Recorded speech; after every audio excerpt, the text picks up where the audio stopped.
In this presentation, we discuss a new type of altered predominant, the augmented sixth chord.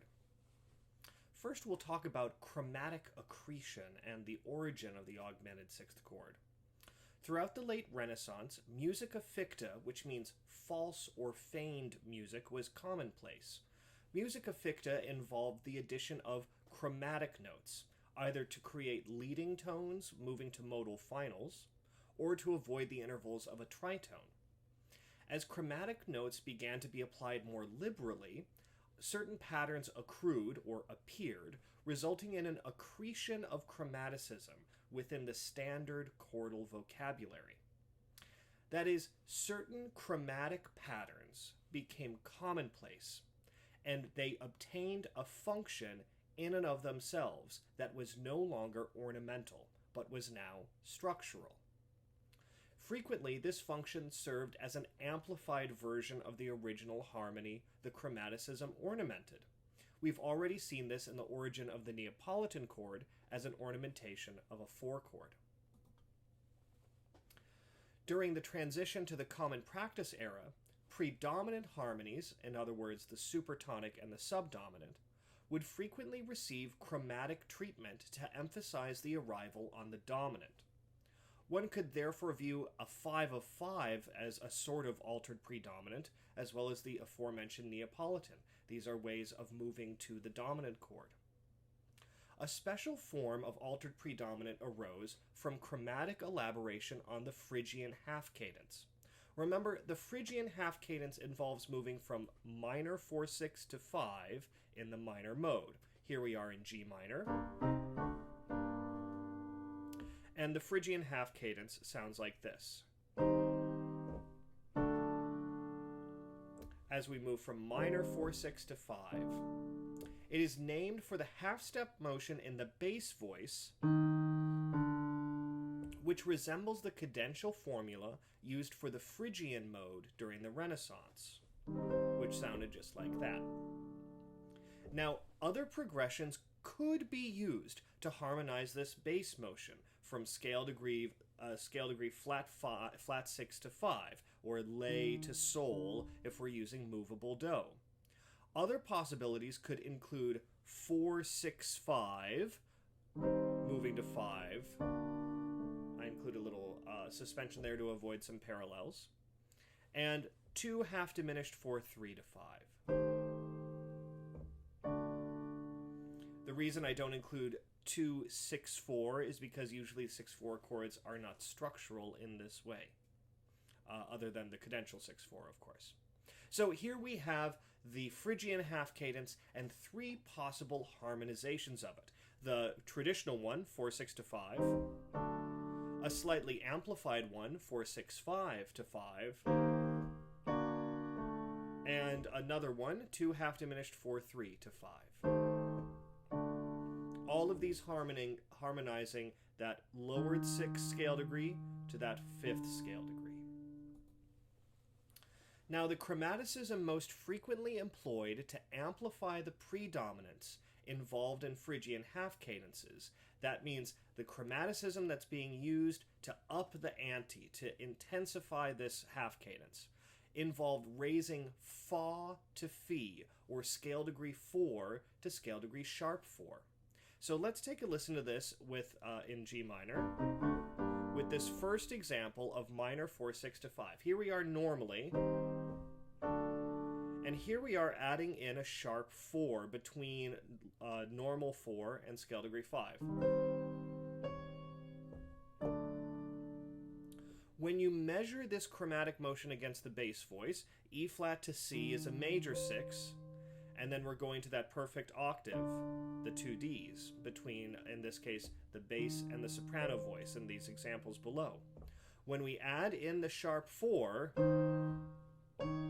that resulting interval, if we measure it, is an augmented 6. E flat to C is a major 6, E flat to C sharp is an augmented 6, and then it resolves outward by half step to the 5.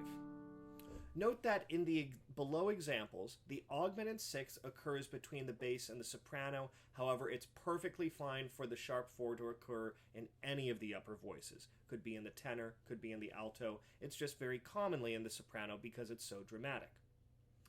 Note how in each scenario below there are two tendency tones created by the augmented sixth, the sharp 4 and the flat sixth. Both of these must resolve to scale degree 5.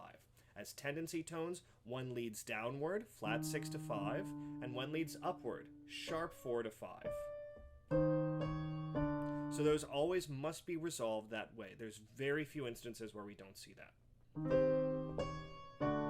There's our 4 6 to 5. Here's our 4 6 5 to 5.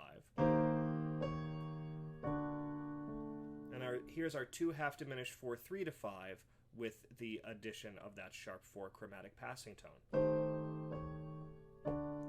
We hear those yearnings to resolve to that dominant becomes very strong when we add in that chromatic passing tone. This interval, the augmented sixth, becomes the defining characteristic of a chord type that now functions on its own, the augmented sixth chord.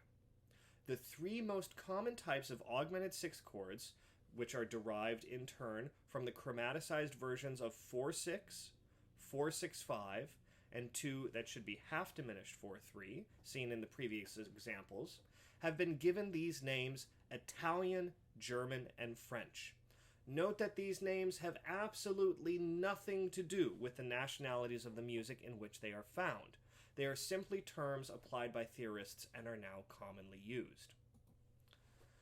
As a quick note on modality and function before we dive into the tendencies of each of these chords. As augmented sixth chords are derived from the minor mode, they most frequently occur there, particularly in the Baroque era. They occur in the major mode with greater frequency in the late Baroque era and onwards. But in almost all cases, they serve a key defining function. When we hear those augmented sixth chords, we know where the dominant chord is. And thus, if we know where the dominant is, we know where the tonic is. The augmented sixth chords have a particularly dramatic capacity, and this allows them to facilitate movement effectively between parallel major and minor keys. This is something that I particularly love. If we're in G major, we have a happy little progression, and then suddenly we rocket into an augmented sixth chord. It's very easy to hear us going into the minor mode now.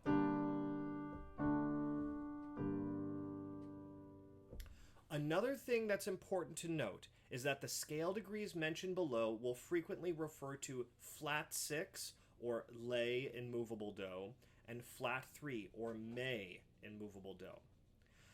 It cannot be stressed enough that in the minor mode, these scale degrees are already lowered. You don't have to lower them again. The flat will be applied in the major mode only. So for those of you who use fixed do, I'll be in C. I'll put myself in C for a second so that we're all referring to the same thing. Remember that in C minor, we've got C, D, E flat, F, G, A flat, B flat, C. So lay in C minor is already flat. We don't have to put an extra flat on there. That flat 6 simply reminds us that the bass voice should be one half step above sol, and is particularly useful in the major mode, and when we're remembering that sixth scale degree needs to be lowered from A natural to A flat in the key of C major. So just remember that when I'm referring to flat 6 and flat 3, if we're in the minor mode, those are already being lowered. So let's talk about the Italian augmented sixth chord. The Italian augmented sixth chord is derived from the 4/6 chord. Thus, it has three pitch classes, scale degrees flat 6, 1, and sharp 4. It's worth noting that these three scale degrees will be present in each of the basic types of augmented sixth chords. For the Italian augmented sixth, scale degree 1 is typically doubled, since that is the only scale degree in this formation that isn't a tendency tone.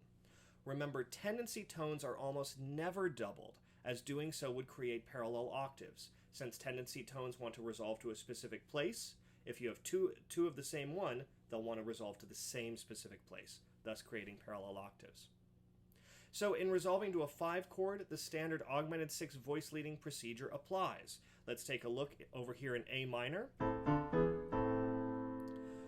We see in the bass voice we have lay, if we're using movable do, or low 6, and we have sharp 4, and those move outwards to 5, to scale degree 5. Scale degree 1 will likely move to the leading tone and or the supertonic, so we see it moving up in the tenor voice, from the tonic to the supertonic, and from the tonic to the leading tone in the upper voice. We combine these together to get that Italian augmented 6. And it's absolutely fine for that Italian augmented 6 to resolve to a cadential 6/4 chord. No problem there at all. One thing to note, or to drive home, is that the typical doubling in this case is to double that scale degree 1, since it's the only scale degree with no tendency aspect to it. Let's go on to the German augmented 6th chord. The German augmented 6th chord is derived from the 4-6-5 chord. Thus, because that's a 7th chord, the German augmented 6 will have 4 pitch classes. Scale degrees, in this case we're in D minor. So we'll have scale degrees flat 6, 1, sharp 4, and flat 3. You put all those together, we get our German augmented 6th chord that wants to resolve to 5. However, let's take a look at this sad face down here at the bottom of the screen. Why is it sad? Well, it's sad because when we go directly to the 5 chord, we end up having parallel fifths between, in this case, the bass and the alto voice. So we need to find a way to avoid that. One typical way that most composers do this is by putting a cadential 6/4 between the German augmented 6th and the 5. That becomes the prototypical way to treat a German augmented 6th. In this case, the flat 6 moves downward to 5, and the sharp 4 moves upward to 5 as normal. But then we're holding scale degree 1 and low 3 over to form that suspension that forms the cadential 6/4 and resolving downwards. Occasionally, you will find that a German augmented 6 might not include scale degree 1. That's fairly uncommon, but it does occur occasionally. Sometimes it will omit that scale degree 1. Now, the reason that you don't see German augmented 6 chords omitting that scale degree 3 is if you omit that, then it's just an Italian augmented 6th. So we just revert to that other type of analysis. And you'll notice here for the analysis, in the Italian we just said it plus 6. For the German we just say ger plus 6. And we end with the French augmented 6 chord. We're going to be in major for right now, in E major. The French augmented 6 chord is derived from the 2 that should say half diminished 4/3 chord. Thus, it has 4 pitch classes, since it's a 7th chord. It'll have flat 6. In this case, we've changed C sharp down to C natural. It'll have scale degree 1, in this case E, and it'll have scale degree 2, in this case F sharp, and it will have A sharp, in this case, or sharp 4, in this case A sharp. And you'll hear that we have 2 tritones there. Aside from the fully diminished 7th chord, this is the only other functional common practice harmony that contains 2 tritones. To resolve to a 5 chord, the normal voice leading practice applies. We take low 6, we move it down to 5. We take sharp 4, we move it up to 5.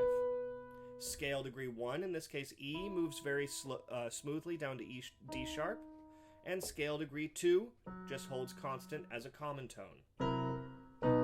That is our smooth resolution to 5 there. It's also acceptable for a French augmented 6 to move to a cadential 6/4.